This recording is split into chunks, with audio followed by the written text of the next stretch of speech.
we're going to start with the Town game on Saturday. I think it's, to be fair, a result that both sides will be disappointed with for different reasons. Obviously, from the Huddersfield perspective, the really poor first half performance that they put in that saw them 2-0 down at the break to Lincoln. And from Lincoln perspective, the fact that they let that 2-0 lead that they had at half-time slip. Yeah, I think from reflecting on the game, it was a classic game of two halves. I know both managers came out and said the same thing in the post-match interviews.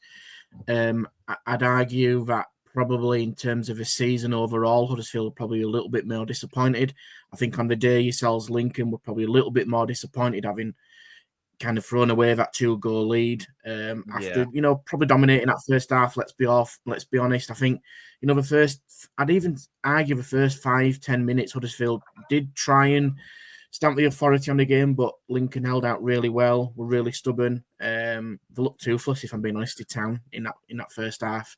And Lincoln looked really clinical. They looked like they had the forwards in that final third that Huddersfield just needed in that early exchanges. So it wasn't surprising. I know we were obviously talking and laughing through the game from your perspective because you were a bit nervous, and I was like, you're comfortable in that first half. There was nothing much to worry about. I think Town defence was poor. I think they came under scrutiny a bit, and they just didn't seem to deal well with crosses and deliveries coming in from wide areas. But what I will say is credit to Michael Duff at half-time. They were late out coming out for the second half. And he made tweaks to the system. He made substitutions. He did what a manager should be doing and changing and affecting the game for the better. And Huddersfield came out, I wouldn't say, all guns blazing, but they were better. I said to you in half-time, they couldn't play much worse. They didn't. But what I will say is that the first goal was a bit sloppy from Lincoln's perspective, free header really. That wasn't good enough in terms of how stubborn they were in the first half. And being honest, the crowd started to get behind Huddersfield. That they didn't in the first half. There were boos at half-time, and 5-10 minutes later, how fickle fans can be. The stadium's rocking and thinking they can go in and win it. And obviously, the late equaliser probably salvaged a point for Huddersfield in the end. That should have been saved as well. Having seen it back, Wickens he should have done better with that for me. I mean, look, I said to you actually when we were going over that George Wickens, who's kind of the new number one for Lincoln this season, has had his moments where he's not cut himself in glory, and for me that was one of them. Having seen it back, obviously at the time when we were at the opposite end of the ground, it was hard to see, but yeah, having seen it back, he certainly should have done better with it. And as you say, the nerves you talk about, I said to you, I can't remember whether it was at half-time or it might even been kind of late on in the first half, but I remember turning to you and saying, we're going to need a third here. We really need to capitalise on this and get a third goal. Yeah, and I've, it's that old football saying, isn't it, where 2-0 is a dangerous lead, and it certainly was. I think, like I said, Huddersfield stepped it up a gear or two. And I don't think Lincoln kind of didn't drop off in terms of intensity. I think it was just Huddersfield just formationally, tactically wise, got it better in that second half. Listen, and this might annoy some Town fans commenting. Still don't think they were very good. I still don't think there were much to really go out and say that that's a team that I've seen. Yes, albeit on one match day, but I've seen them on occasions on TV when they've been on. And I haven't been overly impressed. I think they need a fair bit of work to get promoted. I'd argue that the front three needs seriously looking at. I think the substitutes that came on impact that Duff wanted, but still they needed that over the line. And with respect to yourselves at Lincoln, for Huddersfield to get promoted, they need to be winning them games. Albeit yourselves at Lincoln are a decent team and should be in and around the playoffs based on what you've done recently. But I wasn't overly impressed by Town. I thought the midfield was okay. I thought we got overrunning there, especially by Erahan for yourselves at Lincoln, who technically is top-end Championship, bottom-end Premier League, a bit of physicality. He'll jump through the leagues. If I was at Huddersfield, I'd be looking at something like that to spearhead them to promotion and in a Championship. Shut up. I know you're going to say that. But I think from Town's perspective, I think there's a bit of work there. You could tell that there was a little bit of frustration around the ground when they were 2-0 down. But what I will also say is credit to some of the fans who albeit the half-time was a murmur of boos, did get behind him and pushed him on. But, sometimes the fans have got to do their bit as well. And for me, a little bit when they were up against it, it was definitely quiet. And you could sense that it was only going to go one way. So it works both ways in that aspect. Which, wow, we talk about with Bradford City all the time, don't we? Pretty much week in, week out. But what I will say is Huddersfield, for them to get promoted out of League One, I think, and I said this in our chat, I think Nagel's got to put 3 to 5 million in the back pocket of Michael Duff now and say, right, this is the money, this is your piggy bank to go and spend now to get us promoted. Because I think that's what it will take for Huddersfield to challenge to get promoted.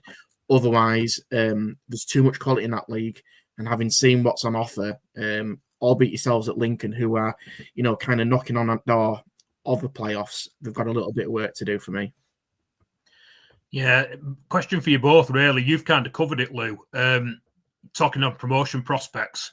As a Lincoln fan, where do you see Town at the moment, Chris? And then obviously you've kind of covered it, Lou, but you said they need a bit more to go up.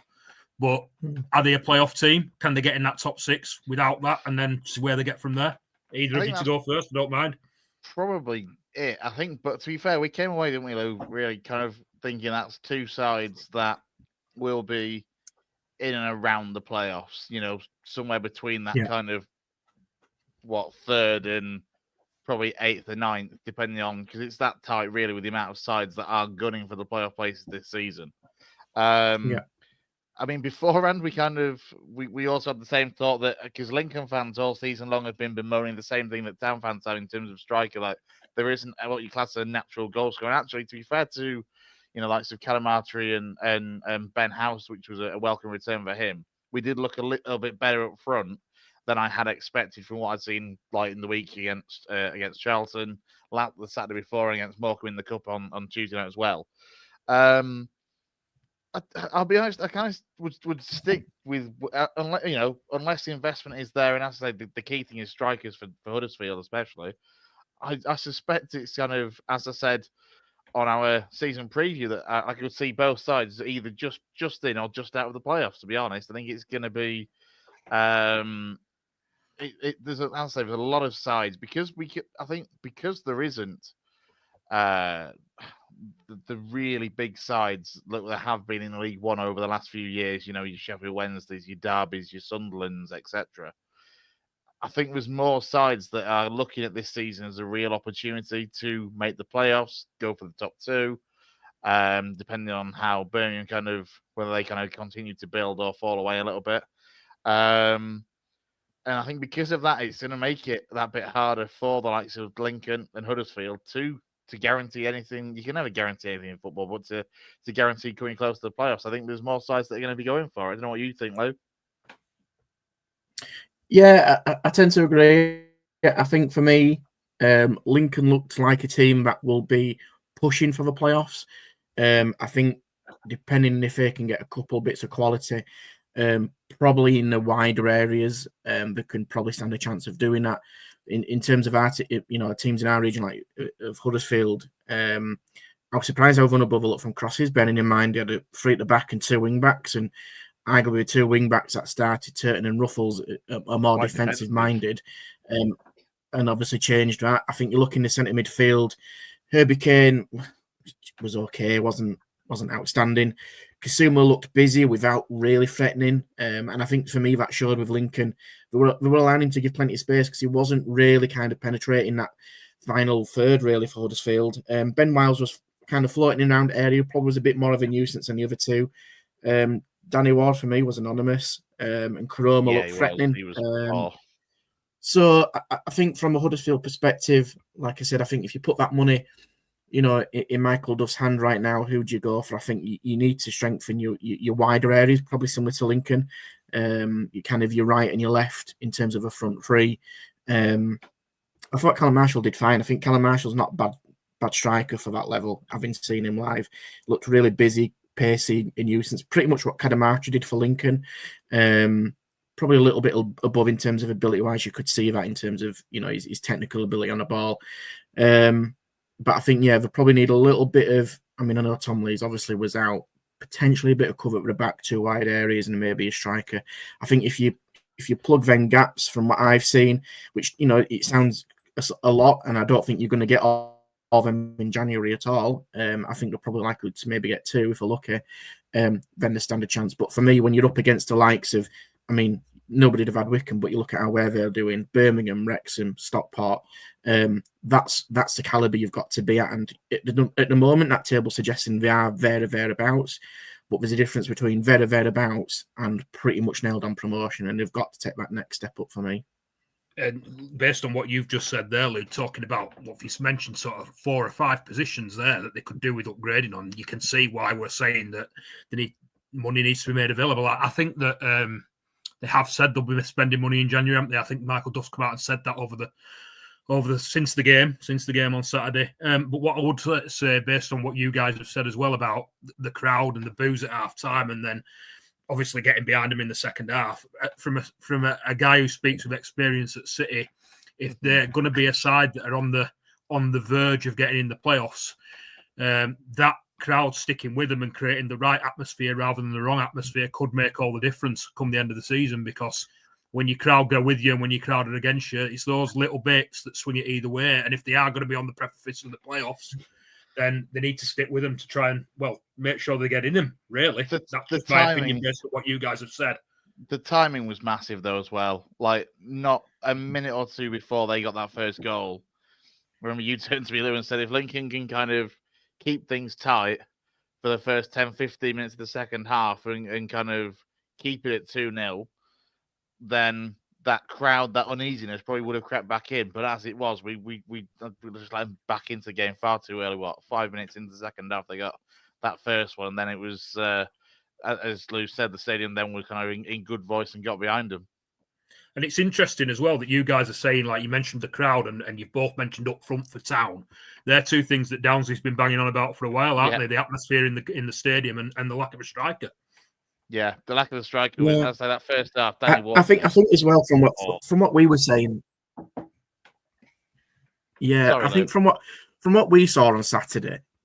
No, it's thanks. I know I've got a big delay for some reason, but I know that the atmosphere at Huddersfield and the way that was done the stadium, from what I've not seen it since they've changed it, it feels more like a football stadium. So absolutely hats off to the owners. You can tell there's a difference in there.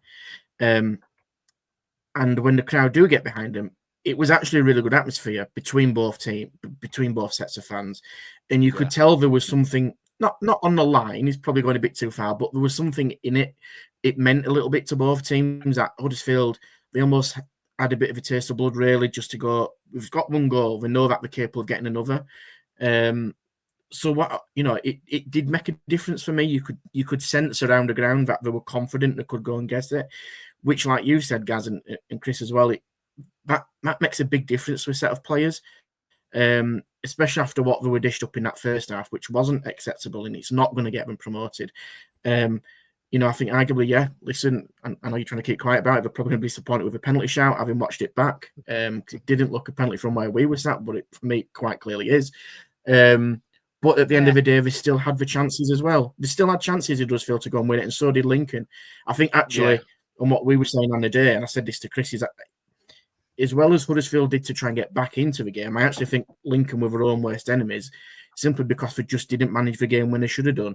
And there was a lot of added time. And I know you were laughing and joking with me, but it's like, I think it was 81, 82 minutes, and I'm saying, just get that ball in the corner. You got to calm down the crowd, read the room and play the game a bit instead of trying to go for that third. And I wouldn't say it cost Lincoln, because, there's other factors that have contributed to Huddersfield equalising, but Lincoln could have helped themselves a little bit more, which on another day, you come out of that game and Huddersfield lose at home to Lincoln, Town fans are going to be on it and not very happy, whereas now they're quite content with a draw. They think, what, we've come back, we've shown a bit of character, we move on to the next one, and we're still in the playoffs. So, listen, football's such fine margins, isn't it? And Huddersfield did probably just enough to get that point.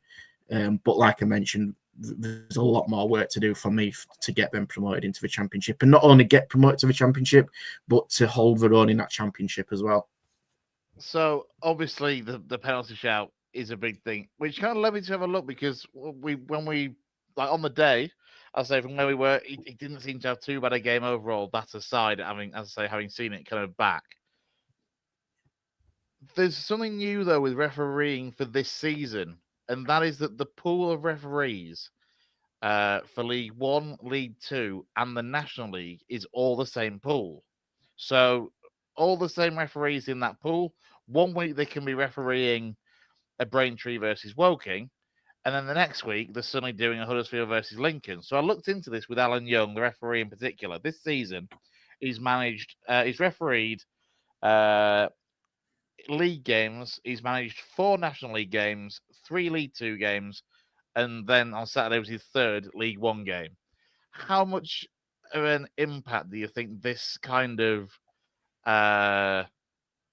just this open pool where referees can be put in any of 3 divisions on any given basis is going to either work or potentially open them up to criticism like Saturday? Good question. I mean, you guys see more EFL football than me. That's, and I think that's pretty fair to say. My opinion is, I think you can argue both ways, can't you, with this? You can argue that pool of referees is there to cover the games in that competition, and whoever is best seen fit, whether picked out of a hat or whatever, however it's done, it will improve maybe the quality of the refereeing in the National League. It gives, referees the opportunity to referee at different levels because they've all come from grassroots anyway, so it shouldn't really matter. A football game's a football game. We should be judged on that. The counter argument for me, and I kind of probably lean towards this way, is if you are a good enough referee, then you should be refereeing higher up in the pyramid. It's just like any course of work and line of work that we all do. If you're good enough at your job, you tend to be higher up the pecking order. If you're not so good, then you might be a little bit lower down the pecking order. You've got to work your way up. It sucks to say, but it is slightly hierarchical. But hard work brings rewards, and rewards bring prizes, so to speak. So I actually thought the referee on Saturday did okay. Didn't really have much to referee, if I'm being honest, until probably the final 10-15 minutes. My argument would be about the penalty. Yes, it did. When the referee pointed for the goal kick, I was surprised he didn't book the Huddersfield lad for diving, because I thought in my naive mind that if a player goes down like the way he did, and he's given a goal kick, then it's a booking. Listen, I was wrong, completely wrong on the replay. For me, it's a clear penalty. Only a little bit wrong, Lou. What I will say is, then why? But then why aren't we also maybe putting that pool, extending that pool out to the Premier League? Is it because it's a close shop? Probably is, because of where the competitions are. I would like to see the better referees at the higher end of the pyramid. And if you are doing well as a referee, or you're doing well, then you get rewarded with that. It's like a player. You don't have pools of players to play around different games, and if you're a good player and you play well, you get transferred to a better club in a better team in a better division. So it's just the same for me as referees. And if you're not good enough, then you either get demoted or you move to somewhere else, and you're probably going down a step or two. It's just the same. So for me, it's a bit odd. I think it's. I mean, is it because there's a shortage of referees? I don't know. Is it to make sure that referees have the opportunity to referee at a higher level? Maybe so. But for me, I don't think it's going to work out long term. Yeah, it's interesting, because I think the Championship and the Premier League are kind of not almost thrown in together, but I think they're making it. There'll be referees that referee at a Championship level that they feel are ready for the Premier League. So by banding those 2 leagues together, it will make it easier when the time comes for somebody to step up to the Premier League game. Sorry, guys, go on, mate. No. I was going to ask you, Chris. How you said that's new for this season? I believe so. Yeah. Because do we know what it was previously then? Because I've always thought that over the last few years, at least, that League 1 and 2 were together. Yeah. Is that the case? I think the main addition really is that National League. And that's what I was going to say. And kind of opening that pool up a little bit wider, because beforehand it probably would have been, I would assume, National League and then the North and South kind of levels would have been together as well. And I assume it's to help kind of, I mean, let's be honest, with the state of referee in this country, and I think the overall shortage from grassroots up, I imagine it's been done to help fast track referees, so that if there's referees at National League level actually who have been doing particularly well, they can then perhaps do 3 or 4 League One games on the bounce and see how they cope at that level, and I'll say almost fast track them through. But as far as I'm aware, it is new for this season. It was something that was brought in over, or kind of widened and opened up over the course of the summer. Well, what I was going to say is and this might sound a little bit arrogant from a Bradford point of view, but what is there the difference between refereeing, I don't know, a game at Bromley?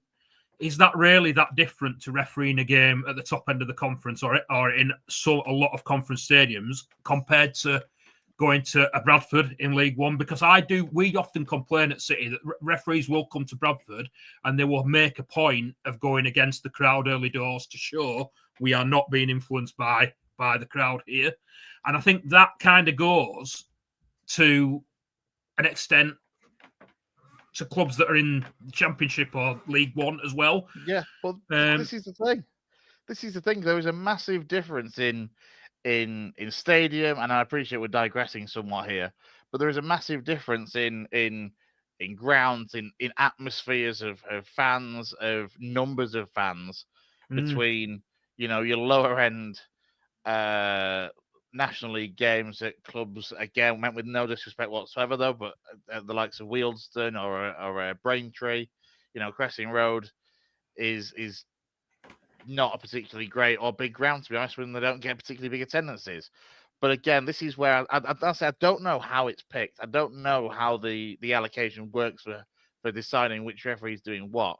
And foolishly, when I was looking at Alan Young earlier, actually, I didn't necessarily make a note of the dates of his games to see if there was any actual correlation between the order in which he's refereed in each league. Actually, maybe I should have done in hindsight. But you're right. There's a massive difference, isn't there, between refereeing at even a Rochdale in League Two, and something like a Birmingham City versus Wrexham or something at the top. Go on, Lou. But you've got to earn your right, and you to be a referee or a player. The higher divisions it goes. Just because you're picking, I don't get it. I mean, again, I'm not fully on it, but I think you've got to earn your right to referee at a higher level. And it's the same at League Two, isn't it? If you're starting off in a National League and you've done half decent and you worked your way up, and you do also go up to League Two and referee likes the City, etc. Then you do well, then you go up to referee likes of Huddersfield Town League One. Am I missing something here? I just think you've got to earn the right to be as high as you can. I think you're right. I think this is why they've kind of opened up this way, though, so they can do that quicker. Like beforehand, if it was that close shot between National League and League Two or whatever, I think they've done this to make it so that if somebody has a month of good games at National League level, they can suddenly do a month of good games at League Two level, and again, if they do well there, get them fast track through. I genuinely think this is going to be purely for fast track purposes, but without asking the PGMOL or the FA, etc., I wouldn't be fully certain, to be honest. But it's, and then you've also got questions.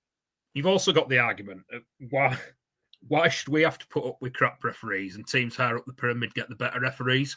I hear that and I get that argument a lot, based from fans of clubs at all sorts of levels. And then on top of that, it's kind of linked to it, but the point that when you put the referees under scrutiny, as they are doing more and more these days at the top of in the Premier League, you're finding out that they're pretty rubbish as well. A lot of them, they're just not good enough.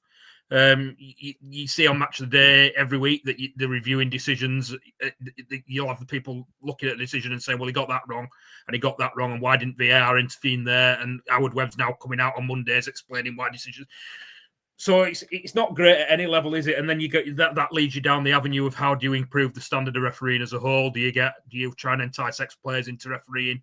It's a can of worms, and I don't know what the answer is to it, really. I know Ian said something here about Drysdale, but we won't go into that because we could probably list about 10 referees that we've had at City that we don't like. So, just before we move on from this, I've just kind of got the referee stats back up now. So just his last few games, anyway. So November the 16th, he refereed Woking versus Boston United in the National League.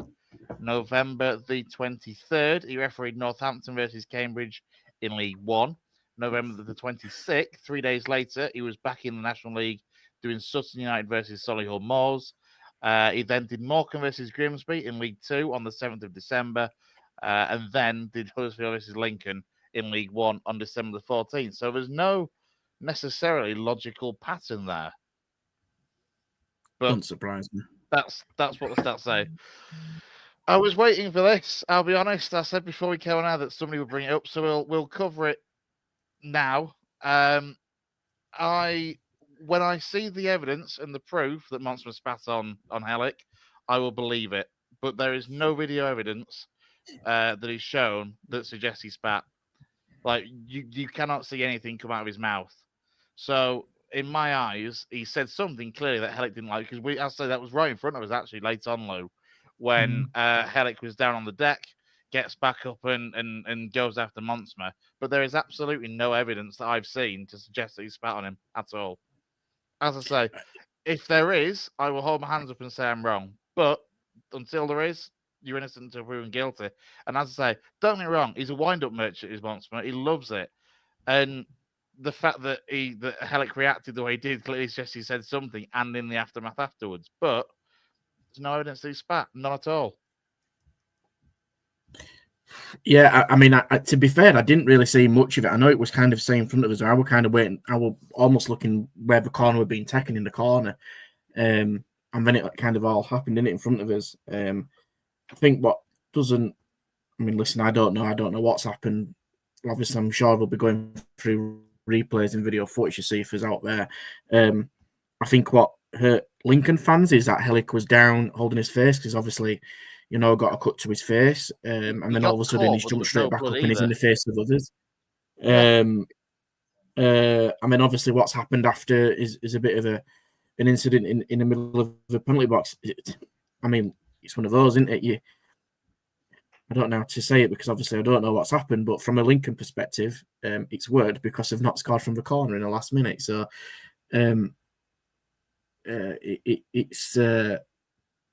sorry, no. Obviously, we were attacking you, but sorry. Yeah, I just think it seemed to disrupt things, and it wasn't really necessary, because it wasn't a game like that. But listen, I mean, we'll see we'll find out in the next days and what happens, if there is anything about that. But let's be honest, there wasn't a lot of niceties at the end of the game between both sets of players. I know Michael Duffers obviously came on and he had his say as well with the referee. I mean, the referee did seem to let a few things go on. I'm not saying obviously this is one thing, but the game flowed reasonably well. Yeah, he seemed to let things go on both sides. Yeah, it was pretty fair, to be fair. So that's where I think it was surprised where something had happened like that. But listen, we'll find out, won't we? Yeah, I'll say, don't wrong. O'Connor said, like, he's blocked off by, because Karoma comes across, and again, when I've kind of seen it back, Karoma comes across to try and block off O'Connor's run. O'Connor does catch Helic. He goes straight into him. I don't think there's a huge amount of intention in terms of an elbow to the face. He certainly put his arm into his body. But then, as I say, with the whole Monster thing, look, if something comes out and there's proof of it that he spat, then so be it, and I'll hold my hands up and wrong. But from all the close angles and stuff from the like the town highlights and stuff, there's nothing that actually conclusively says in any way, shape, or form that that's happened. It's just been looking at the town forum massively blown out of all proportion, though, for now. So yeah, we'll wait and see on that one. Let's move on, I guess. Any final town business, Lou, that you can think of, or shall we move on to City and a good win for them over Swindon? Why did it take so long to get out of? Why did it take an hour to get out of the stadium? I just want to know that. Actually, there's a couple of things that I will say on the overall matchday experience for town. The away ticket price is a little bit high compared to other League One things, but I covered that with Steve in the preview that we did. I think the ticket price was £25. Whereas for Bolton away in a couple of weeks' time, they're charging just £10 for adults, which is fantastic for League One football. Overall matchday experience, pretty good. Facilities good, I think. Catering and toilets-wise and all that sort of thing was more than enough to kind of cope with a reasonably large away following. The car parking situation is a doddle, really good actually. At that Gasworks car park, you just book online and turn up. The only problem with that Gasworks car park is it's one gate in and that like one gate in and out, and that's it. So when it comes to the end, and everyone's looking to leave. And there's another car park as well from the ground that is kind of all well controlled. It just takes an absolute eternity to actually get out of the car park. That's the only downside. But as I say, it's one of those things for Lou, and to be fair, for me, that sees a lot of mostly non-league football in person. It's not really an issue that I'm ever have usually. You don't have that getting away from the Horsefall, do you, Lou? No, I park outside and I leave straight away, and I'm home in half an hour. Whereas I think he was at least 40 minutes before we actually got away from the ground or out the car park. Gaz, Bradford, in the last game before Christmas at home, and back to winning ways. Yeah, much needed win. We'd had 2 better performances at Crewe in the league, where we were the better side, despite being down to 10 men for a long period. Probably could have won that game, drew 1-1 against a good Crewe team. And then we beat Stockport, and I know it was a much changed Stockport team in the, whatever the trophy's called now, was Bristol Street Motor. They're now changing it mid-season, by the way, which is absolutely bizarre.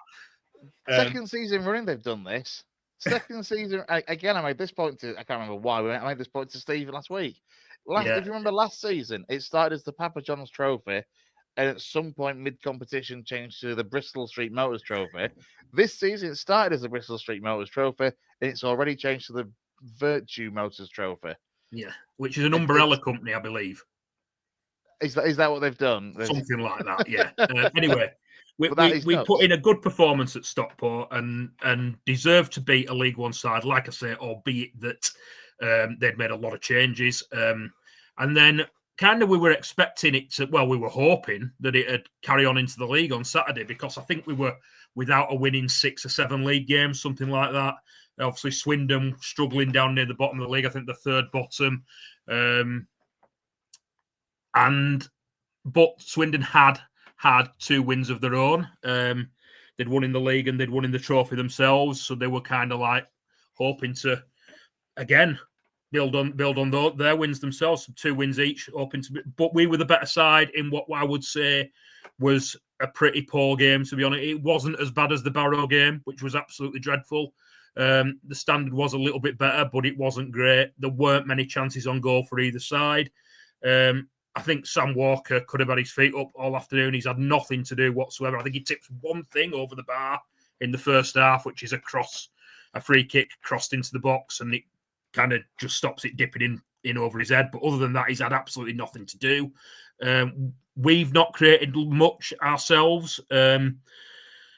Andy Cook's got the ball caught under his feet a couple of times. I think I mentioned that in the post-match review that I did. And then we've taken the one real chance that we had in the game, where it's a long ball forward. Cook, the Swindon defender, makes a bit of an error. Cook pounces on it.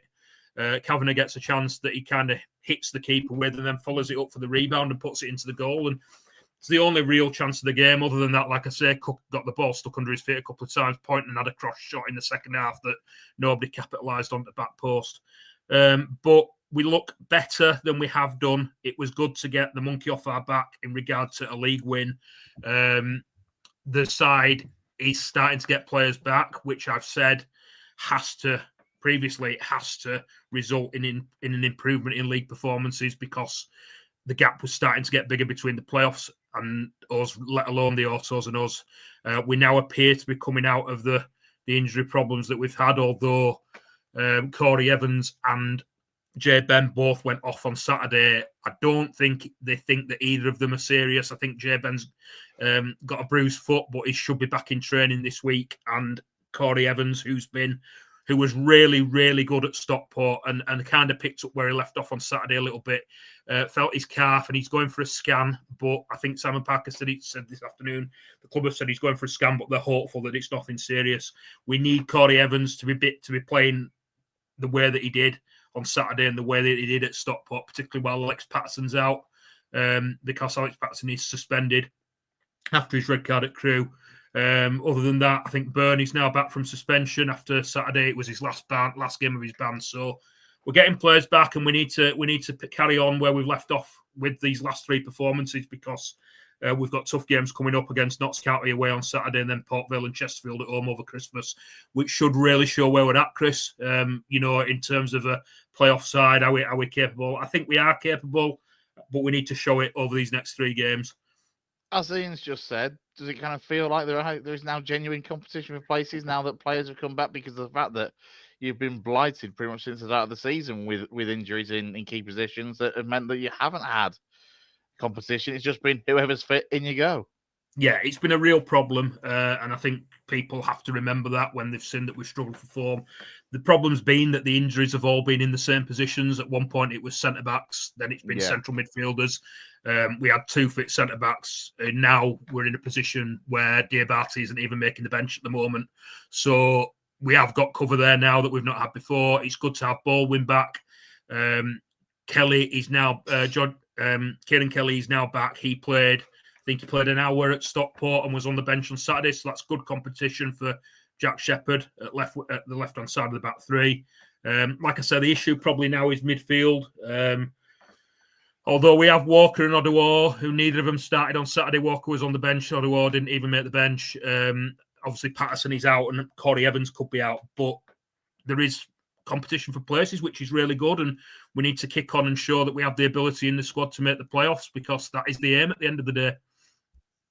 As you say, the fixtures coming up are, well, let's be honest, on paper at least, tough ones. Notts County away on Saturday, Port Vale at home on Boxing Day, and then Sunday the 29th is Chesterfield at home as well. Then go into January, Barrow away on New Year's Day, and then at home to Grimsby on the 4th. I mean, if you can be going into that Grimsby game, which looks well, in fact, you know what? As much as it pains me to say this, I was about to say looks the most winnable, but I will even, as a Lincoln fan, begrudgingly admit that Grimsby are having quite a damn good season, and they're around the playoffs as well, aren't they? I'm just not used to them being languishing at the bottom of League Two. They're above us in the league, Chris. And they totally outplayed us at their place earlier in the season. It is a tough run on paper. Yeah, I believe that Grimsby are they either win or they lose. I don't think they draw many. I think from what I can remember, they've won 10 and drawn and lost 9 or something like that. So they don't draw many. They will either be great or they will get beat. But they totally outplayed us earlier in the season, so that is a tough game. The Barrow game before it was, like I said, we played them at home Tuesday night a couple of weeks ago, and it was an awful game. 2 awful sides. But yeah, Notts County, they're on a tough run themselves at the moment. I think they've dropped, might even be below us in the league at the moment. They're on a little, so we need to capitalise on their bad run. Level on points. Yeah, we need to capitalise on that and build on what we did on Saturday. And then Port Vale is a tough game because obviously they're second in the league. Chesterfield, another team that are around about us. We need to be picking up these are the games. We need to be picking up points in if we're going to cement ourselves in the playoff or the promotion picture. It's going to be a testing time. I think come the new year. I think after the Grimsby game, I think we've got Carlisle away, which is something that we always seem to. Our record at Carlisle is terrible. All of a sudden, though, going out of the FA Cup might look like a bonus because you have this, I say, this busy run around the festive period, and then actually you've got, I say, Grimsby at home on the 4th, and then you don't have a game until I think the EFL Trophy 3rd round game on the 14th. So you've got a nice 10-day gap before that, as you say, before you then travel to Carlisle and then host Walsall the week after. Yeah, we just need to pick up points. There's no easy games coming up at the moment. Like I said, Carlisle will be scrapping for their lives because of where they are in the league, and our record there is terrible. But yeah, it's just a case of trying to. What I've said a lot on this podcast, and we were hoping to avoid it this season, was we do go on winning run and then not lack of winning run for a while. So hopefully the fact that we've got a draw and 2 wins can stand us in good stead to go on a winning run now, because this is the time to do it against the teams that are up there, take points off them, cement ourselves in the playoff picture. I know Ian's just put a comment in, and I was going to touch on it actually, Chris. I don't know if you want to show it. Really, really pleased for Callum Kavanagh. It's been something that we've talked about again on this pod. City struggling for a partner for Cook, over-reliance on Andy Cook. Sanderson and Kavanagh have both struggled so far this season. Kavanagh was really, really good at the end of last season. We looked like we found a partner for Cookie, and he got an injury over the summer. Hasn't been the same. been in and out of the side a little bit due to his form. I think Graham Alexander said that he was, as striker, you often hear managers say about strikers, he was chasing a goal too much, in that it stopped him doing the other good stuff that he did in a game, his pressing and his overall teamwork. And he was dropped because of that. And he's come back in and he's been back to his, his energetic best. He's been doing the groundwork. He's been doing the running. He's been doing the pressing. And it's paid off for him. And he picked up 2 goals at Stockport and scored again on Saturday. Obviously, the winner for us against Swindon. So hopefully that is him now set to be that partner for Cook that we need. We have gone from a 3-5-2 to more of a 3-4-3 with Poynton and Kavanagh just behind Cook. So that's helped a little bit with us having, it was Patterson previously, it was Evans against Stockport and Swindon supporting Smallwood in midfield, because at times he can get overrun a little bit. But Poynton and Kavanagh supporting Cook has worked well as well. So hopefully things are starting to come together. The truth will be in the pudding when we see how we do over this Christmas period in some tough games. What upsets me about Callum Kavanagh is that he is an out-and-out striker, isn't he? He is, although he describes himself. Don't tell me he's not, because I saw it and thought, I'm sure he's a striker. Why has he got the number 8 shirt? I'm a bit of an old-fashioned squad numbers kind of guy. I'm not going to lie. And that just seems wrong to have a striker at number 8. He has been a striker. He describes himself as a striker. He was a striker last season when he came into the side, although he was probably, even though he was classed as being the front man with Cook, I would say he was playing ever so slightly behind him on the left. It's funny at City because Robbie Blake always wore number 8 at City, and he probably is a similar type of striker to Robbie Blake in that he plays maybe just that little bit off the front man. Obviously, Blake played off Mills, Kavanagh's playing off Cook. But yeah, you would normally class an 8 as an attacking midfielder, wouldn't you? I'm with you on that. Yeah, 8 should be box to box central midfielder, and nothing else. Nothing else. Anything else, Bradford City-wise, you want to mention? In fact, actually, the one thing I do want to mention, which you can kind of just briefly mention if you want, Gaz, is I think it was you that shared it with us from social media, Kieran Kelly, doing a little bit of good work in the community, shall we say, going out to visit a young fan that had sent the squad Christmas cards, which is nice of the young lad to do that for a start, and then a really nice reaction from the club as well. Yeah, really nice to see. I popped that in the group because, for me, footballers and football clubs often get a lot of bad press at times, and it's nice. It's the old adage, isn't it, that you do one bad thing and it gets publicised everywhere, and you have to do 10 good things to get that publicity, the same amount of publicity. But yeah, nice little story. I can't remember the name of the guy, but he put it on Facebook that he's a young lad, City fan, sent a Christmas card to the Bradford City squad the other day, and he put his address in it in the hope that he might get a card back from them. And lo and behold, Kieran Kelly rocked up at the house with a selection box, a Christmas card, and was it a signed ball or a sign? I think it was a signed ball, yeah, by all the squad members. So really good from Kieran Kelly, really good from the club. And I believe as well, he's put on Facebook today, I didn't share it, but Bobby Poynton's rocked up today with a Christmas card and a signed pen picture of himself for the young lad too. So yeah, just a good little bit of publicity that needs to be mentioned really, because we don't always mention the good things that clubs do. And I thought that was really nice, whether it be the players or the club that have done it, whoever's done it, it's really, really nice to see. Yeah, absolutely. 100%. Lou, let's go for non-league then. We'll rattle through before, hopefully, Brownie might try and join us to talk Leeds before we try and wrap up about 9 o'clock.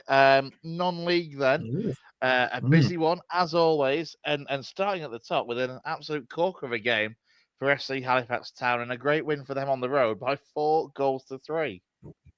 Yeah, super win there at Aldershot 4-3. Like you say, 2 goals in the final 4 minutes to get the victory. I know they just held on a little bit towards the end with Aldershot scoring in the 93rd minute, but listen, we keep saying it. Unbelievable job what Millington's doing there at the Sherman. Incredibly underrated. And what they'd placed just outside the playoffs, just on 1 goal alone, with Yeovil and Altrincham on the same amount of points. It's phenomenal what Halifax Town do. year in, year out, we keep saying it, and there's many predictions that go around pre-season going, oh, Halifax are going to struggle, they're going to be down there towards the bottom. Not with Millington in charge. And listen, if he even had a bit of extra money, that you could almost see him doing what Harrogate have done in League Two. So a really good victory at Aldershot. Obviously, the next game is a real test for him away at Barnet. But listen, we've said it again over recent years. Halifax turn up against the best teams in the division. They did it against Chesterfield. We've done it in the past against Wrexham. So there's no reason why they can't go to Barnet, who are currently top of the table, clear by 2 points, and go and then get a result. Yeah, absolutely. Yeah, as I say, it's a great job by Chris Millington, and as you say, they've got themselves back in those playoff places, and as is the nature of the National League. So I remember, I think a couple of weeks ago, maybe when we had Dave on, when he was last free to join us, and at that stage, I think they were around 12th and a few points off the playoffs. So they've picked up the results necessary to get themselves right back in that mix, even at this. Well, I was about to say early stage. We're well past early. It's almost the halfway mark in the National League season. Into National League North then, and Farsley. I mean, this can't happen often. As the home side facing the team that they're ground sharing with. So it was Farsley versus Buxton. Buxton in their home ground, the away team, and away advantage seemed to count.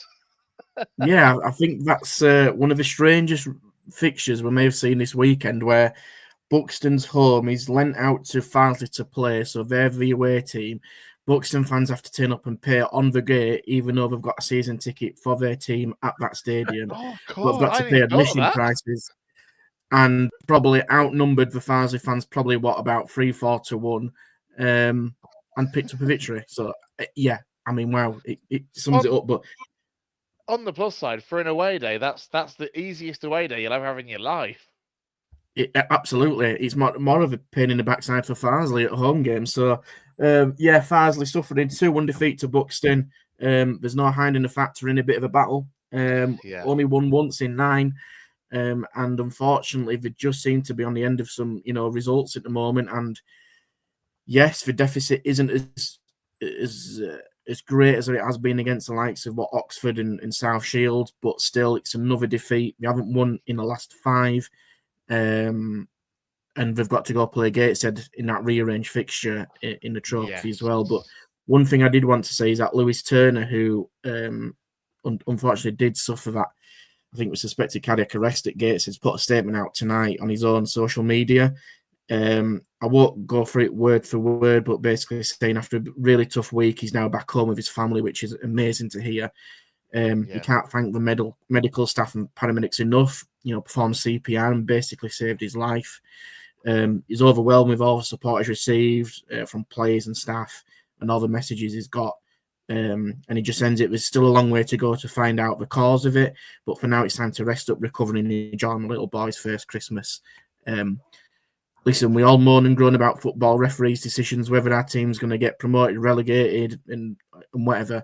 But what happened with Lewis Turner puts it into perspective, doesn't it? And it's amazing to see. Listen, medical advances, science, all that kind of stuff thrown into the mix. That a young lad like Lewis Turner, who known him, I know Nathan Turner as well, his brother from his time, is at Avenue as well. Really, really good people, and for him to come out the other end of this and just be at home with his little one for his first Christmas is simply remarkable. So again, we said it last time, but all well wishes to Lewis and the family and everyone at Farsley Celtic, because that is an extremely tricky thing to go through. Never mind what's happened before already this season. Take that away from it. For that to happen is simply kind of extraordinary to go through. So yeah, that's really good to hear from Lewis.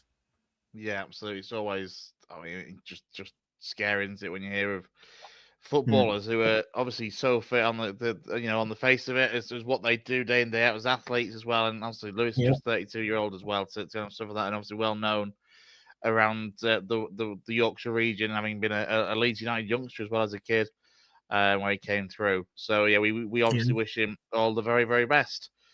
Into the Northern Premier League then, and for Guiseley, a point on the road at Hyde. Yeah, Will Longbottom scores goals at Eat, Sleep, Repeat. He's just scoring now. never ending. Yeah, pretty much fair. Yeah, and I know of Ilkinson, lad who scored, I think, the same amount of goals. He's getting touted for potential EFL moves. So where that leaves Will, I have no idea. We joked about it with Gaz, but listen, he's going to get attention. He's absolutely going to get attention because he just does not stop scoring. We were there, weren't we, on Saturday, and saw the scores come through, and it was like, oh, Gaz, you scored. Oh, Longbottom scored. Listen, he's going to get on this podcast. I will get him on. There's absolutely no doubt about this. We will speak to Will at some point. Before he gets his big move at some point to a EFL team and becomes all big time. But it's great. It's a fantastic achievement for him. Like I say, he, traditionally not a striker, struggled a lot with injuries in recent years and dropped from the professional game from Donny down to non-league, played around the local area, and hard work is paid rewards. And listen, I think Will might be one of the first people to kind of maybe talk a little bit more about this, but I know that he's changed a little bit of his lifestyle and stuff like that. I think he has his own fitness kind of company as well that he runs, and you could just tell that kind of just change, which has seen him become an even better player. The ability's always been there, and it is one of those things that as football fans, when you see a wand of a left foot and playing well and can play left-footed, they stand out a little bit more. So listen, there's going to be a few people on looking at Will Longbottom and seeing how well he's doing, and I think Guiseley will love to keep him. Listen, I'm not kind of tighting for his moves. I know Mark and Bosch will absolutely love to keep him because without him and his goals at the moment, Guiseley is second and doing extremely well, challenging likes of Macclesfield. But listen, there's going to be people knocking on Guiseley's door, just trying to see what potential there is to get Longbottom on a deal potentially. He's still only 25 as well. I just had a look. Still only 25. He's got time, hasn't he? Yeah. I remember you hear managers say, some players, develop at different rates, and some don't reach the potential until later than others. At 25, he's got time yet to move up if he wants to. I agree. I think he's got the ability, he's got the technical ability. Physically, obviously, he's probably got a little bit of work to do. But I think again, that recent change, like I described in the past couple of years, 2-3 years, has probably benefited him a lot more. He seems a stronger character and stronger physically as well. So yeah, it was almost like I say by accident he ended up playing striker at one time for Avenue, and he's kind of never looked back. So it's a great achievement. But listen, for Guiseley as a team, won all the way from Hyde. It's not a terrible result. Probably when we've not played the best performance of the season, they still can grab a point. They're still right up there.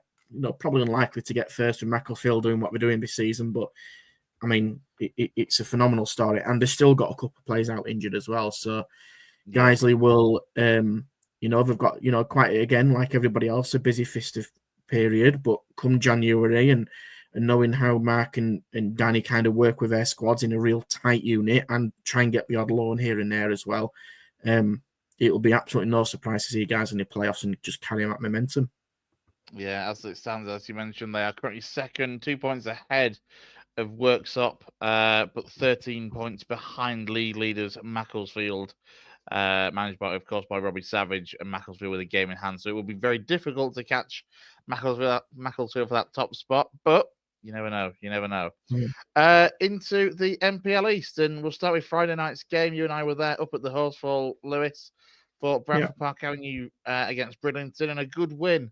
One of those games that you kind of looked at it at one apiece for quite a long period and thought this could peter out. But then up steps one Academy graduate, Miles Lavastide, 3-1 win. Yeah, listen, poor performance from Avenue. Don't think there's hiding that fact. I think Brid probably played a better football for probably about an hour, 70 minutes. Could have scored a couple of goals and a really good save in the first half from Jack Hall from a long distance shot. But yeah, I mean, it was kind of the Bastide show. He's returning from injury, and he's well liked by a lot of Avenue fans. There's absolutely no doubt in his technical ability and his quality that he's got. He just needs to be on the pitch a little bit more often because that's what he's capable of doing. And scoring 2 goals in the manner that he did, that's what you want from subs. Impact the game, have that positive impact, and that's exactly what Miles has done. And let's be honest, he's pretty much won the game for Avenue in that fiction Friday night. Yeah, absolutely. Yeah, as I say, them 2 goals that got Avenue that 3-1 win.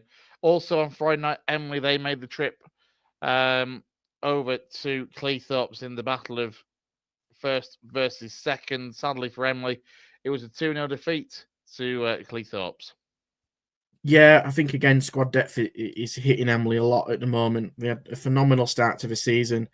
But listen, Cleethorpes, with the strength and depth they've got and the resources and finance that they've been able to build their squad this season, with ex-Ponty manager Rouse in charge, I expect Cleethorpes to probably win that league at the moment. But Emily, listen, phenomenal start. They will pick up points here and there. We could do with a couple of bodies in the building over the festive period into January. But listen, they're always a real tough team to play against, and Richard Tracy will, probably be disappointed with the result, but we'll probably put that one and go, that's that one. We'll forget about that one and we'll move on. Yeah, absolutely. As I say, I mean, look, credit to Emily, though, they are still second level on points with Belper Town at the moment, and going great guns for a newly promoted side at that level. Elsewhere, then, in the MPL, we'll just quickly run through the scores elsewhere. Belper were involved with another one of our sides. They drew 1 apiece at Brighouse. Liverpool, they were beaten 3-1 by Sherwood Colliery.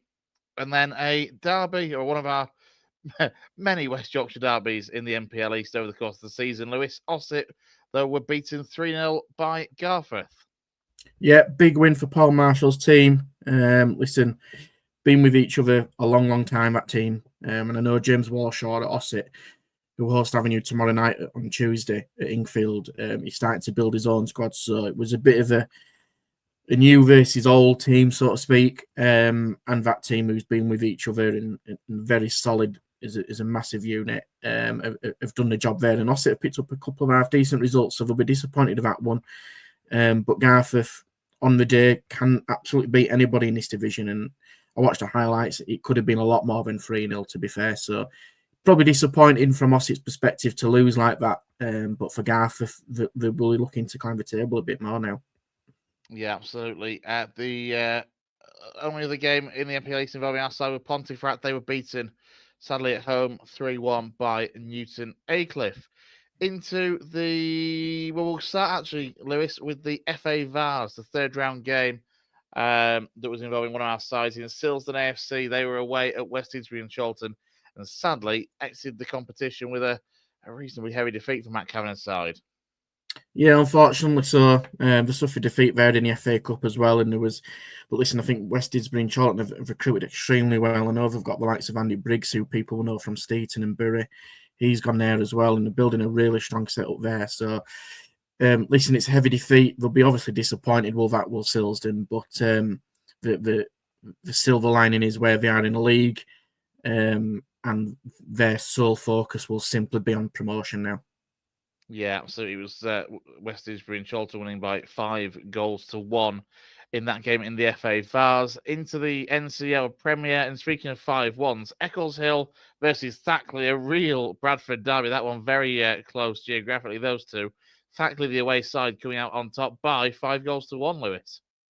Yeah, such a good result for Thackley is that. I mean, obviously, I know Lee again is still trying to still build his squad there at Eccleshill, but 5-1 away in a derby is something that you don't really see them kind of scores in a West Yorkshire derby, especially at Eccleshill. And listen, Thackley are just doing phenomenal things. I keep saying it. Third in the league.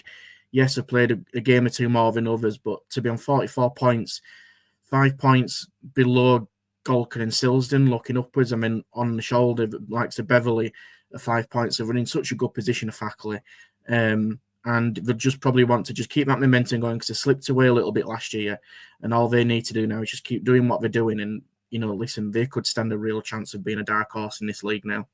Yeah, they could. They are 9 points as it stands inside the playoff places in the Northern Counties East League. However, I think Hallam have got a game in hand. Albion Sports have got 5 games in hand due to their exploits in the FA Vars and other competitions. Albion Sports, the only remaining West Yorkshire side in that competition. Actually, I think they've got Crook Town, I think it is, in the fourth round of the Vars. So they weren't in action the weekend.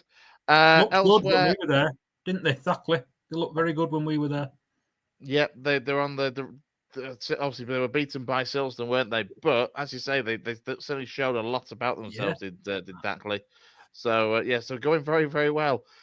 Because top of the NCL is Golker. They were 3-0 winners over another Bradford side, Campion, at the weekend. So as it is, that moves them to the top of the NCL Premier Division on goal difference. So Golker United played 21, 49 points. Silverstone played 21, 49 points. Golker's goal difference, though, 11 goals better at this early stage.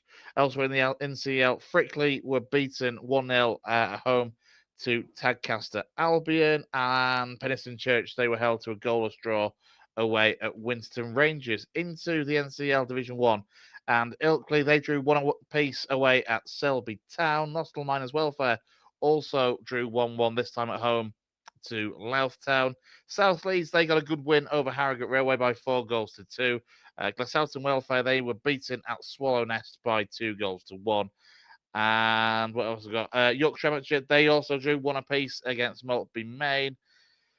And Wakefield, Lou, this is the one that I was going to get to. Another big win. Every time recently, I keep checking Wakefield scores and Wakefield wins in particular. It always seems to be by a big margin. Dronfield Town beaten 4-0 by Wakefield at the weekend. You're muted, Lou. You're muted. Sorry, I'm just looking back. It's a regular thing with me. You think I'd learn, but I think the last league fixture that Wakefield lost was away on the 5th of October at South Leeds. After that, they've in the league, take away the trophies, they've won 6-2, 8-0, 3-2, 4-0, 5-1, 4-0, 2-1, 4-0. If you're going to want goals and entertainment, go and see Wakey, honestly. They are absolutely flying. Yeah. They're absolutely flying, and they're really good attendances that they're getting. 320 in the previous week, close to 200 this week. Curtis Morrison signed there as well, which is a really good signing for Wakey. Ex-Geisley. Yeah, Bradley McGowan signed. He scored a couple of goals. And have you seen Morrison's goal? If you haven't, go and check it out on Wakefield's Twitter account. Curtis Morrison's goal is an absolute belter. Yeah, so listen, the one to watch out for, just a place outside of playoffs, but 2 games in hand. They have a second in terms of goal difference. Horbury slipping up at Shelley, so there's a little, little chinks in the armour there for Horbury. So we said it about Wakefield. If they don't get automatically promoted, they're going to be in with a real shout of going up through the playoffs. Yeah, NCL Division 1 then looking like this as it stands. Horbury have played 24 games and have taken 59 points. Second are Wombwell Town, 3 games in hand on Horbury, 21 played, 45. Durning District, 23 played, 45. South Leeds, 24 played, 43. And Brigtown currently occupy the final playoff place, 22 played, 42 points. Then come Wakefield on 40 and Ilkley on 39. One thing to note there as well, Lou, is obviously Ilkley, it's their first season into the Northern Counties east side of the pyramid and currently sitting 7th. South Leeds and Durning District are both new to the league. Obviously, Durning District over at Thorne near Doncaster, but for South Leeds as well, again, new sides into the division, going very, very well currently in the playoff places. Yeah, doing really well. I think what's encouraging from our region is you look at the teams in towards the playoffs in the Premier Division, like at the moment, Golker or Silsden, Fackley, Albion are probably up there. Campion will be, challenging. And when you look at Division 1, like we've mentioned, South Leeds, Wakefield, Ilkley, it's good to see kind of our representation from our county just being up there at the right end of the table and challenging for honours and to get as high as they can. So, yeah, there's plenty of games to go. I'm one of those that, we can look at the tables and it does sound a bit scripted, but there isn't much in it. You can't really judge what's going to happen until probably in these divisions now, probably February, March. Then you can really get a taste of what it's going to be like. I'd definitely hope that at least one of our teams will be in the playoff final in each, in respective divisions. And if that's the case, that'd be really good to see. And listen, we'll keep covering them, keep shouting out about them, because the teams are doing the things off the pitch and on the pitch, and it's our jobs to kind of to get them promoted and shout out about them. So yeah, it's great to see from our region. Hopefully, many more to come. yeah, we can't literally get them promoted, but I know what you mean. can try. We can try. do all the promotion, and I don't think they'll let us into the dugout, Lou. I don't think they'll let us in. If only. Finally, on the Northwest County side of things, Barnoldswick Town, they got a 1-1 draw against AFC Liverpool in the Premier Division, and in the First Division North, there were draws for both of the sides that occupy Marley Park. Steeton, they got a 1-1 draw at home against Daisy Hill, and Route 1 Rovers drew 2 apiece over at Baker Borough. Delighted to say now, gonna bring in our Leeds United man and Did I make it on time? Co-host. I mean, I was going to wrap up in 3 minutes. So, oh my God, that's even less time than Lewis gets. Bloody hell. Let's just go with. Makes a change, doesn't it, mate? Now you know what it's like, sunshine. Tables have turned, mate. Tables have turned. I mean, shall I just start with? We'll make it quick and just start with Leeds terrible in Lancashire once again. I mean, you lost to Blackburn, and this time you've dropped points at Preston. I know. I was looking for trends at the weekend, and apparently, friend of the show, Nancy Froston, she did an article on The Athletic, which was looking at Leeds' weekend kickoffs, not at 3 o'clock. We really struggle with. I did see this. I've still got it handy. Let me just cover you up for a second, and you can talk us quickly through it. Yeah, so I brought this up on the show that I did yesterday with Jayson as well. So this is weekend kickoffs. And if you look down the list, you'll start to notice a trend that any kickoff that's not at 3 o'clock on a weekend, we seem to massively struggle with. I think we've only, in fact, won one.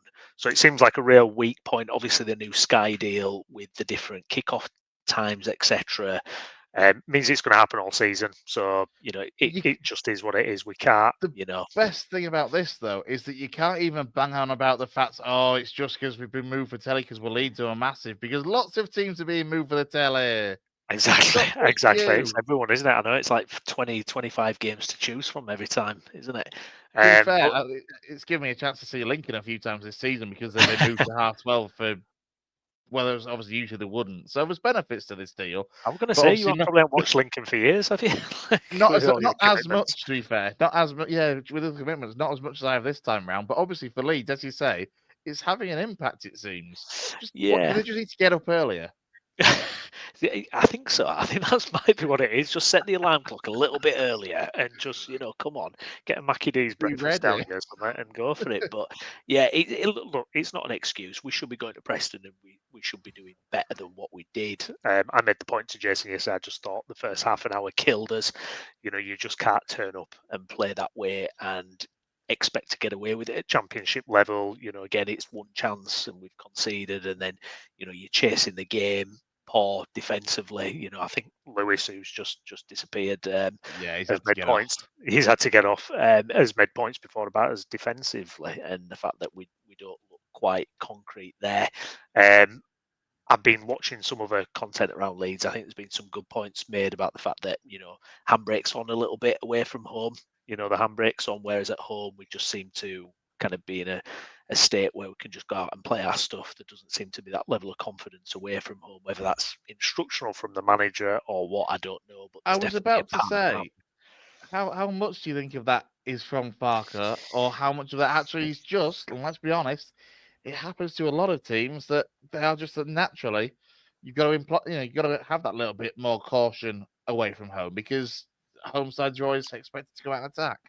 I would say it's more on the players from the weekend, because Farker was furious that first half. I mean, you could see he was waving his arms. He looked so frustrated with what he was seeing, and players weren't turning up. Nonto, terrible. And his performances have been declining for a few weeks. And what's frustrating and what you can square at Farker is the fact that he's got a squad. He's got so many talented players in that squad, especially wide players. Mix it up, make a halftime sub. It's not happening for Nonto, clearly. Get him off, get someone else on. Solomon, who came on, me and Jayson have waxed lyrical about before. Get him on. Get him on. You've got a great option then. He made a big difference when he did come on. So, yeah, a little bit annoying. I mean, Sheffield United just keep plugging away. I think Sheffield United had a XG of less than 1 against Norwich and managed to win the game. So that's doesn't count for everything. I know, but Derek Adams loves XG. That tells you all you need to know about that. Oh, and that went well, didn't it? Oh my God, I'm gonna have to Exactly. get Derek Adams on a t-shirt next now. Me and Deza, but yeah, it was just and they just seem to be plugging away to Sheffield United and Burnley get an incredible win as well. When they looked a little bit down and out in their game, so it's frustrating with Leeds. It's very hard to kind of blame anyone or kind of pick fault, but at the same time, it's frustrating because these are the type of games that if in May we don't make it up, we'll be looking back at going, that should have been a win. We should have been doing better in those type of games. Now we're still on course. If you look at your points per game for over 90 points, which you would think, oh yeah, that's fine. But guess who else is trending for that? Burnley and Sheffield United. They're trending for 90 plus points. Now, last season we heard all season, Ipswich are going to fall away. Ipswich are going to fall away. Ipswich are going to fall away. Well, it never didn't. happened. It didn't happen. It never came that day when they were going to fall away. It never happened. So it's more than realistic that could happen again. It could be a 3-horse race for 2 positions, and we've just got to be ready to snatch it this time. And we're going to need to do better than we did on Saturday. Even Sunderland, sorry guys, just for a second. No, even Sunderland, who looked like they were starting to drop away, pulled out a good win from 2-1 down or 2-0 down to win 3-2 against Swansea, and are only a point behind Burnley, and obviously they're only a point behind you. Yeah, absolutely. And then you look at Blackburn as well, who are on an incredible run, and we were bringing up the keeper stats. Blackburn's keeper's number 1. He's top of the charts. Keeping wise, and Mellier's right at the bottom. And it was a massive weak link that I thought in the summer. I thought we should have replaced him. We didn't. Let's hope it don't bite us in the arse, going forward. But go on, Gaz. No, I was just going to say it's funny you're talking about kickoff times and obviously how it plays a part, because we've got Christmas coming up, Brownie, and obviously we know how pivotal Christmas can be. We talked about it when we were talking about City before. What's Leeds' run like over Christmas? What are your games have you got coming up? Are you confident going into those games, or because it can shape the season? We know how fast they come and go at Christmas. This first one's changed slightly, hasn't it? The fact that obviously it's Oxford United at home next, and they party company with their head coach Des Buckingham yesterday, which is, by the way, absolutely ridiculous. But it might slightly change things. It's a bit different, I suppose, isn't it? Trying to set up for a team without a manager and not quite knowing what to expect. Yeah, absolutely. I mean, it's at home, so we look anyway. Yeah, we look absolutely fine at home. I mean, yeah, but it's difficult. I mean, if you're looking at kind of Boxing Day, you're looking at Stoke away, and then Derby away 3 days later. That's going to be tough. And 1st of January, Blackburn. And then you look a few days ahead of that hole after that Yorkshire Derby. So it's going to be tricky. I'm confident if he has more faith in the squad, i.e., is willing to mix things up a little bit more and rest players and use those wide men more and just make some changes a little bit earlier on. But it's not really the Farke way. It's frustrating because you watch us at home and you think, God, I've said it in the group, haven't I? Like, how do we not go up? Because you watch it, you just go, how do we not go up? It's so good. And then 3 days later, you're kind of going, we might be on course for what happened last year a little bit. So it's bizarre. But over Christmas, Gaz, I mean, it's looking tough, to be honest. I mean, Oxford's probably our easiest game, like you say. But there's this anomaly now. Manager's gone. You never know what's going to be sparked up there. But some difficult games over Christmas. So yeah, can't take anything for granted there. And just need to pick up the points, Browne. It's same in every division, especially over Christmas. The games come so thick and fast. We were saying about Bradford, we've got a lot of teams that are up there over Christmas, and that tells you where you're at, doesn't it? A lot of the time, start of the new year, people start looking at the tables and looking into it a little bit more. Yeah, 100%, absolutely. January does throw up an interesting month as well, actually, when you got, I say, Blackburn at home for a Yorkshire-Lancashire derby, followed by a Yorkshire derby against Hull, then the FA Cup game against Harrogate, then another Yorkshire derby against Sheffield Wednesday. Then Norwich City then go to Leeds as well on a Wednesday night for Daniel Farke derby. And then you end it away at Burnley on Monday the 27th. January's tough, isn't it? It is, isn't it? Oh, they could drop so many points in that Yeah, month. I mean, absolutely. sorry, Browne, I'm Can you joking. imagine me and Jayson if we do?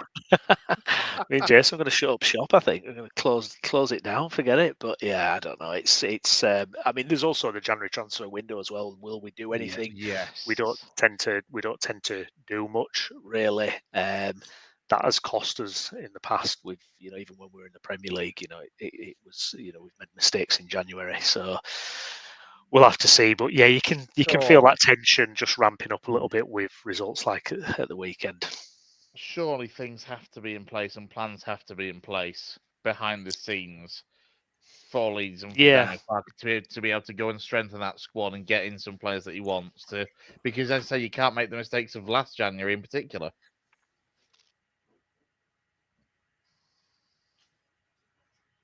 Sorry, I think you cut up then a little bit. I don't know if it was my internet connection or yours, but did I go into freeze mode then?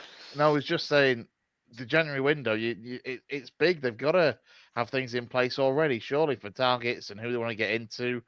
Make sure that last January isn't repeated, and you get the squad depth that you need. Yeah, absolutely. If something's not right, be proactive. Try and do something. You look at Ipswich; they made a handful of signings in January last year and completely did the business. Kiefer Moore, absolutely.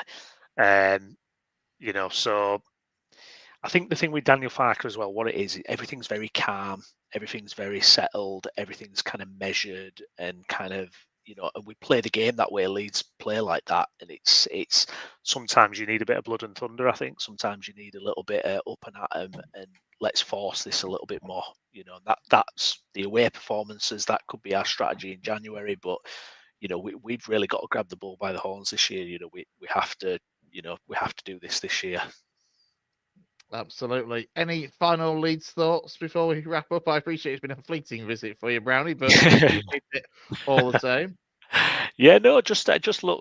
We're in a really good spot. We're in a really good spot. And there's a lot to be positive about. A lot to like. It was never going to be a cakewalk.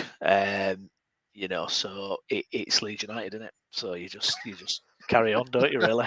What can you do? Nothing is ever simple with Leeds United. It's always a bit up and down. I was hoping we'd have it wrapped up by February, but yeah, I guess not. That does not look like happening. No. Are you and Jay going to be back later in the week with a look ahead to the game on Saturday against Oxford? Probably not a preview, but we'll be doing some match reviews definitely over Christmas. Hopefully, we'll be able to keep up with the games. Not sure there'll be shows outside that, but we'll wait and see. Hopefully, we'll have a chat with Nancy at some point as well. Yeah, excellent. Thanks for joining us, mate. Thank you. And there we go. Gaz, we'll get it wrapped up there then. Thanks to everyone who's joined us from the start and commented and got your comments and questions in as well over the course of the evening. We will be back next Monday with a roundup just before Christmas of all of this coming weekend's games. But for myself and Brownie and Gaz and from Lewis earlier on, big thank you for joining us. Enjoy the rest of your night, and we'll see you soon here on the West Yorkshire Football Show.